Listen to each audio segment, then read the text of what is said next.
Si tenemos dos sistemas de ejes ortogonales y describimos el movimiento de una partícula visto desde ambos ejes, pues si tratamos de relacionar el movimiento de la partícula desde ambos ejes, pues en el caso de que ambos ejes estén en traslación, es decir, los ejes nunca cambien de orientación el uno con respecto al otro, pues los vectores unitarios no tendrán variación con respecto al tiempo, porque siempre apuntarán a lo largo de los ejes a los cuales estén adscritos. Entonces, en el caso de traslación de ejes que se mueve uno con respecto a otro en traslación, no hay variación de los vectores unitarios.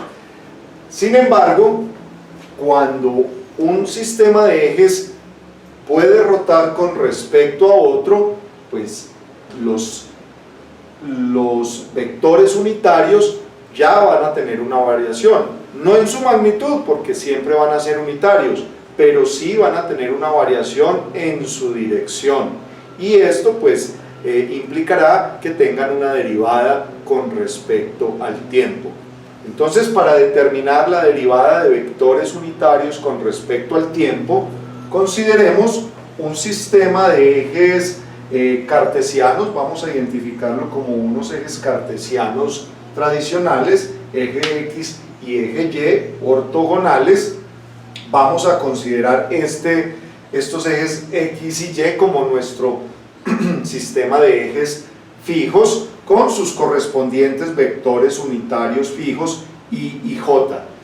Y vamos a considerar el sistema de ejes móviles, vamos a llamarlos unos ejes genéricos A y B, también ortogonales entre sí, ¿no? Entonces vamos a definir los vectores unitarios adscritos a cada uno de estos ejes móviles. Entonces aquí en este diagrama pues tendremos el vector unitario n sub a, que nos define la dirección y el sentido positivo del eje A en un instante dado, y el vector unitario n sub b para el eje B. Entonces, en un instante dado, los ejes móviles pues formarán un ángulo θ con respecto a los ejes fijos. Entonces, si escribimos los vectores unitarios móviles en términos de los vectores unitarios fijos, tendremos que las componentes del vector unitario n sub a será coseno de θ en i y seno de θ por el vector unitario j, de acuerdo a este esquema. Y para el vector unitario n sub b tendremos menos seno de θ por el vector unitario i y más coseno de θ por el vector unitario j. Ahora bien, nos interesa determinar las derivadas de estos vectores unitarios móviles con respecto al tiempo, y eso pues lo podemos obtener directamente si derivamos las expresiones para los vectores en términos de sus componentes rectangulares en este caso.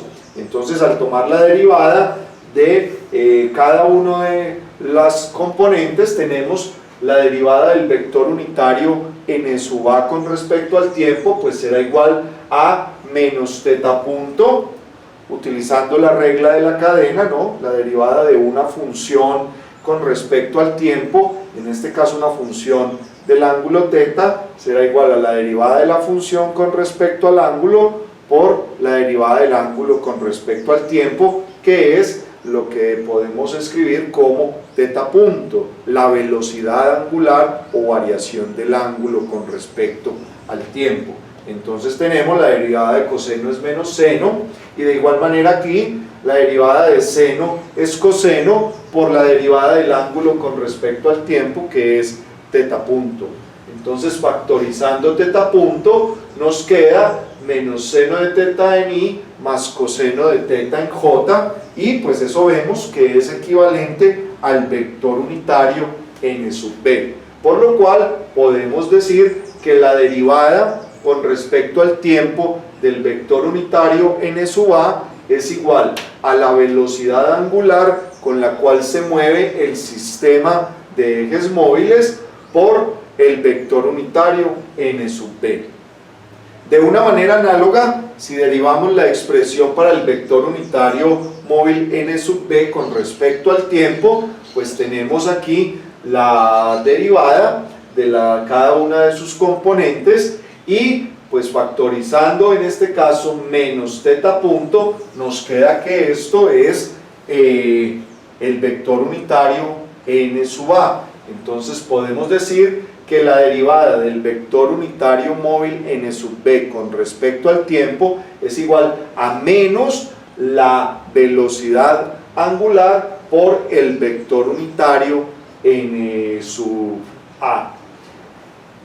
Una forma intuitiva de tratar de darle un significado físico a estas derivadas, podemos interpretarlas como, aquí vemos que la derivada del vector unitario n sub a con respecto al tiempo es la velocidad angular, la magnitud de la velocidad angular con la cual esté girando el sistema de ejes móviles en un instante dado, ¿sí?, por el vector unitario n sub b, ¿cierto? Entonces vemos que esta derivada es perpendicular a el eje a lo largo del cual apunta n sub a. Entonces una forma intuitiva de interpretar esta derivada es como la cantidad física que nos mide la variación o que obliga al vector n sub a girar. Es una forma intuitiva de interpretarla.